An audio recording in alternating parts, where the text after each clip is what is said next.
Hello बच्चों, welcome to our SST class. I am your teacher Priyanka ma'am. कैसे हैं आप सब लोग? तो हमारा चैप्टर जो शुरू किया था हमने वो शुरू किया था chapter 6 the beginning of Indian civilisation. सबसे पहले सॉरी आप लोगों को कि मैं जो है इसके आगे का जो पार्ट है वो जल्दी से अपलोड नहीं कर पाई। एक्चुअली जो मेरा गला है वो काफ़ी ख़राब चल रहा है। अभी भी इसमें इतना आराम नहीं है, बट मुझे लगा कि काफ़ी दिन हो गए, बच्चों को चैप्टर जो है उसको पूरा करवाना है। तो मैंने आपको जो वीडियो डाला था पहले वाला, इस चैप्टर की स्टार्टिंग का जो वीडियो था, प्लीज़ मैं रिक्वेस्ट करती हूँ कि आप लोग वो वीडियो देखना, क्योंकि उसके बाद हम इसके आगे का चैप्टर शुरू करेंगे। ओके, फिर जब ये पूरा चैप्टर फिनिश हो जाएगा ना, तब हम इस चैप्टर को, इसका जो शॉर्ट समरी है ना उसको मैं आपको बता दूंगी, ताकि उससे क्या होगा, आपको चैप्टर जो है वो ईजिली समझ आ जाएगा। ओके। तो हम लोग पढ़ रहे थे सिविलाइजेशन के बारे में। ठीक है, हम क्या पढ़ रहे थे? हम पढ़ रहे थे सिविलाइजेशन के बारे में। और मैंने आप लोगों से क्वेश्चन पूछा था कि व्हाट इज अ सिविलाइजेशन, क्या होता है सिविलाइजेशन? मतलब एक नॉर्मल लैंग्वेज में अगर देखा जाए तो आप क्या कहेंगे सिविलाइजेशन को?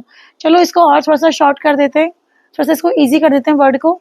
तो आप मुझे बताइए कि कम्युनिटी क्या होती है, सोसाइटी क्या होती है, कॉलोनीज क्या होती हैं, वो बताइए मुझे आप, कि क्या क्या कैरेक्टरिस्टिक्स होते हैं कॉलोनीज के, कम्युनिटीज के, ग्रुप्स के।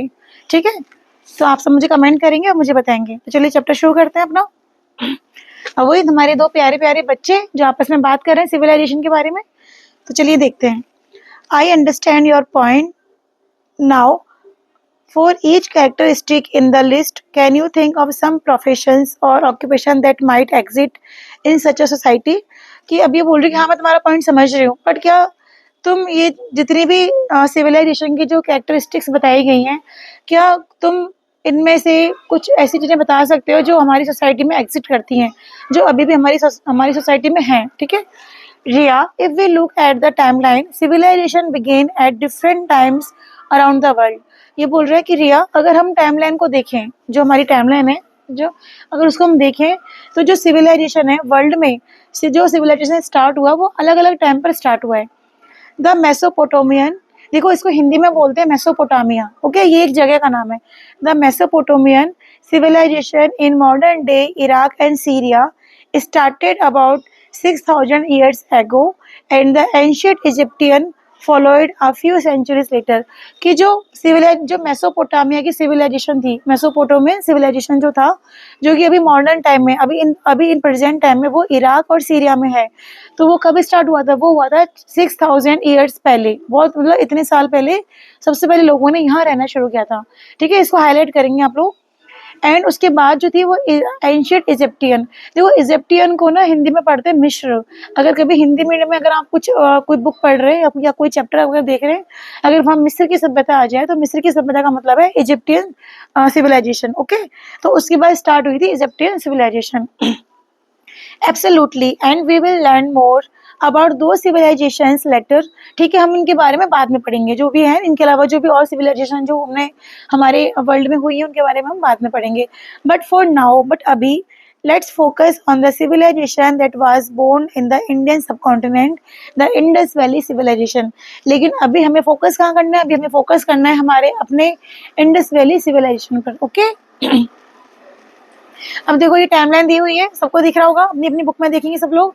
एंशिएंट सिविलाइजेशन टाइमलाइन, इस टाइमलाइन में सारा टाइम पीरियड दिया हुआ है कि कब कब कौन कौन सी जो सिविलाइजेशन है वो स्टार्ट हुई। जैसे 3600 बीसी में दे रखा है एंशिएंट मेसोपोटामियन, उसके बाद 32 बीसी में, 3200 बीसी में दे रखा है एंशिएंट इजिप्टियन, फिर 2800 बीसी में दे रखा है एंशिएंट इंडिया। तो इसको थोड़ा सा सर्किल कर लीजिए आप लोग, ताकि आपको याद रहे।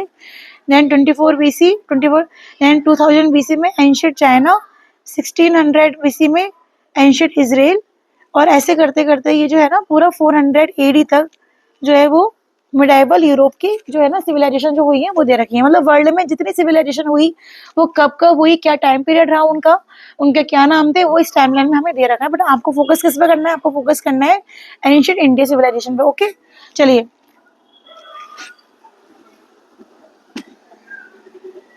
आगे जो देखो, ये इसमें ना कुछ शॉर्ट फॉर्म दे रखे हैं। ट्रिब्यूटरी दे रखा है। ट्रिब्यूटरी क्या होता है? A river that flows into a larger river और लेक। फॉर इंस्टेंस, मैंने पहले बताया था इंस्टेंस का मतलब होता है for example. The Yamuna is the tributary of the Ganga. देखो जैसे क्या होता है, जैसे क्लास में होता है ना, जैसे हाँ क्लास में जैसे एक मॉनिटर बनाते हैं, ठीक है, तो क्लास का मॉनिटर है, वो अकेला मॉनिटर है, बड़ी क्लास है। अब उसको सबकी बुक्स कलेक्ट करनी है, उसको रजिस्टर भी लेके आना है, उसको बोर्ड भी साफ करना है, उसको जो बच्चे शैतानी कर रहे हैं उनका भी ध्यान रखना है, उसको टीचर की हेल्प भी करनी है।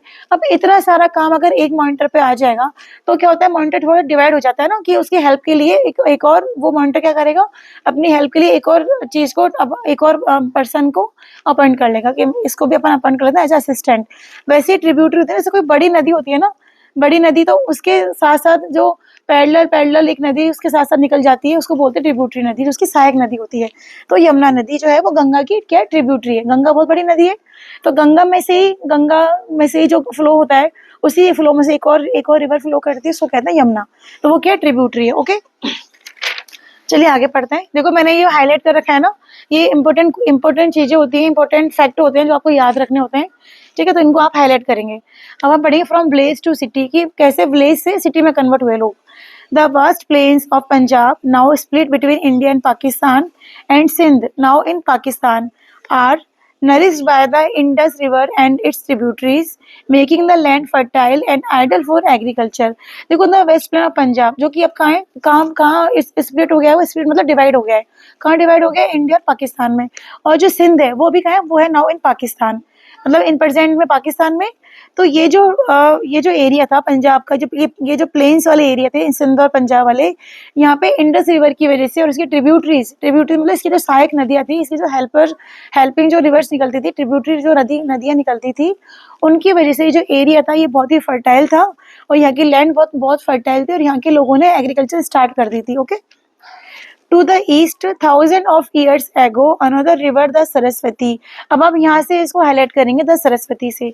The Saraswati flowed from the foot hills of the Himalayas through Haryana, Punjab and parts of Rajasthan and Gujarat. कि जो ईस्ट में 1000 ऑफ ईयर्स पहले एक रिवर निकली थी, सरस्वती रिवर, जो कि फ्लो करती थी हिमालय के फुट हिल से। फुट हिल होता है तलहटी, मतलब ये हिमालय होते हैं ना, इनके नीचे से, इनके यहाँ से वो फ्लो कर रही थी नदी, और कहाँ जा रही थी, वो जा रही थी Haryana, Punjab and parts of Rajasthan and Gujarat. Okay, in this entire reason मतलब ये जो पूरा एरिया था, गुजरात, राजस्थान, पंजाब, हरियाणा, इसमें villages began to evolve into towns around 3500 BCE। कि जो विलेज थे, जो गांव थे, वो इवॉल्व मतलब चेंजेस होने लग गए, उनमें ट्रांसफॉर्मेशन होने लग गया, विलेज से टाउन्स में, सिटीज में वो बदलने लग गए। ठीक है, and with growing trade and other exchanges, और उनके बीच में जो है ना, वो ट्रेड मतलब व्यापार और अलग अदर जो चीजें थी, जो एक्सचेंज हुआ, आपस में वो लोग करने लग गए। These towns eventually develop into cities by around 2600 BC। और ये टाउन थे, पहले गांव बना, गांव से टाउन बने, टाउन से फिर वो सिटीज में डेवलप हो गए। ठीक है, archaeologist have given this civilisation several names like the Indus, the Harappan, Indus Saraswati और सिंधु सरस्वती सिविलाइजेशन। देखिए यहाँ से हाईलाइट कीजिए आर्कोलॉजिस्ट से, कि जो आर्कोलॉजिस्ट हमारे रहे, जिन्होंने इसकी स्टडी की हमारे सिविलाइजेशन की, उन्होंने इसको अलग अलग नाम दिए। किसी ने इंडस का, किसी ने हड़प्पन का, किसी ने इंडस सरस्वती का, और किसी ने सिंधु सरस्वती सिविलाइजेशन का। But all these names are used interchangeably होता है कि इनको लोगों ने जो है ना, वो इंटरचेंज आपस में चेंज कर करके, कभी हड़प्पन बोल रहे हैं, फिर एक टाइम पीरियड आया जब इसको इंडस बोला, फिर एक टाइम पीरियड आया जब इसको इंडस सरस्वती बोल दिया, ऐसे करके इसको चेंज किया। अब यहाँ इसको वापस हाईलाइट करेंगे। It is an important line. It is considered one of the oldest civilisation in the world, okay, कि ये जो है, जो हमारा इंडस वैली सिविलाइजेशन था, इंडस सरस्वती कह लीजिए, हड़प्पन कह लीजिए, ये जो सिविलाइजेशन है, ये वर्ल्ड का सबसे ज्यादा ओल्डेस्ट सिविलाइजेशन है। ये आपको याद रखना है। ओके, देखो ये मैप में भी दिया हुआ है, अच्छे से मैप देखिए आप, कि हिमालयस, हिंदू कश, ये हिमालय की रेंज है, हिंदू कश। ठीक है, इधर ये इंडस रिवर निकल रही है, हड़प्पा सिविलाइजेशन है, ये पूरा क्या था, ये पूरा था इंडस वैली सिविलाइजेशन। चलिए आगे पढ़ेंगे। Arjun, do you know the people of this civilisation are called Harappans. क्या तुम जानते हो कि जो इस सिविलाइजेशन के जो लोग थे, उनको क्या कहते थे, हड़प्पन कहते थे। No, I did not know, नहीं मैं नहीं जानता। Why are they called that, वैसा क्यों कहते थे, why are they called that, कि वैसा क्यों कहते थे उनको। They were named after the city of Harappa, which was the first to be excavated, मतलब ये बोल रहा है कि जो उनको हड़प्पन इसलिए कहते थे कि फर्स्ट टाइम जो सिटी उन्होंने डेवलप की उस सिटी का क्या नाम था, हड़प्पा नाम था, तो इसलिए उसको क्या कहते थे, हड़प्पन कहते थे। जैसे हम लोग इंडियन है, हम लोग इंडिया में रहते हैं इसलिए इनको क्या कहते हैं, इंडियंस कहते हैं। भारत की वजह से भारतीय कहते हैं, हिंदुस्तान की वजह से हिंदुस्तानी कहते हैं। वैसे ही जो हड़प्पन जो पीपल्स थे वो हड़प्पा सिटी में रहते थे, इसलिए उनको क्या कहा गया, उनको हड़प्पन कहा गया। It is located in Pakistan today, और अभी ये हड़प्पन कहाँ है, हड़प्पा सिचुएटेड है पाकिस्तान में। Okay, this happened way back in 1920 से 21 ओवर अ सेंचुरी एगो, और ये 1920-21 1920-21 में ये चीजें स्टार्ट हुई थी। Okay, oh I see, yes exactly, and this period is also known as the first urbanization of India, marking the beginning of urban life in the Indian subcontinent। कि ये जो पीरियड था पूरा, इस टाइम पीरियड को first urbanisation of India, India का पहला urbanisation कहा गया, मतलब शहरीकरण कहा गया, क्योंकि यहाँ से जो था इंडियन सबकॉन्टिनेंट में, यहाँ से जो था इंडियन सबकॉन्टिनेंट में जो है वो Indian civilisation, urban civilisation start हुआ था। हम आगे पढ़ेंगे इसको। The map given below display the Indus or Sindhu river and its 5 major tributaries with significant cities such as Mohenjo-daro and Harappa situated along these rivers। देखो ये जो map है ना, इस मैप में हमें पूरा दिया हुआ है कि जो इंडस रिवर थी, जो सिंधु भी कहते हैं, और इसकी 5 मेजर ट्रिब्यूटरीज, देखो मैंने आपको लर्न करवाई थी पहले, उनके ओल्ड नेम, एंशिएंट नेम और उनके न्यू नेम्स मैंने आपको सबको बताया था, जैसे रावी, झेलम, चिनाब, व्यास, सतलुज। ठीक है, तो वो जो ट्रिब्यूटरीज थी इंडस, उनके आसपास जो सिटी डेवलप हुई वो सिटी थी, फर्स्ट नाम था मोहनजोदड़ो एंड सेकंड थी हड़प्पा। ठीक है, जो इन रिवर्स के आसपास स्थित थी। ये मैंने आपको कहा भी था कि एक मूवी भी आई है ऋतिक रोशन की, उसका नाम है मोहनजोदड़ो। अगर आप वो मूवी देखेंगे ना तो उसमें आपको पता लगेगा कि पहले के लोग कैसे रहते थे, क्या था उनका सिविलाइजेशन। ठीक है, तो टाइम निकाल के देखना अगर मन करे तो। However, numerous archaeological sites were also discovered located along the Saraswati River, which is known today as Ghaggar in India and Hakra in Pakistan, hence the term Ghaggar Hakra River।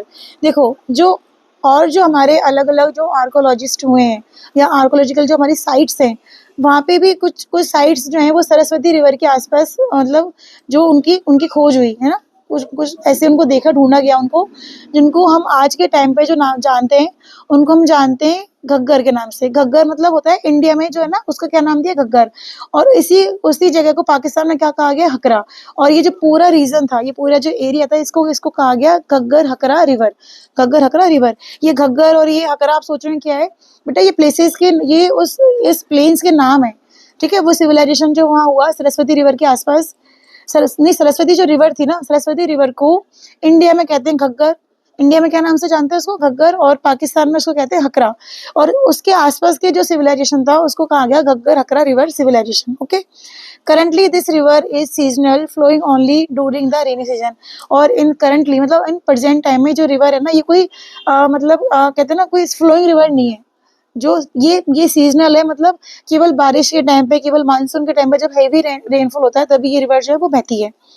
ठीक है, अब देखो fun fact, the Saraswati river is first mention in the Rigveda and ancient collection of hymns. Hymns होता है जो ग्रंथ हो ना, जो हमारे एंशिएंट ग्रंथ हैं, उनको हाइमन्स कहा गया, कलेक्शन को।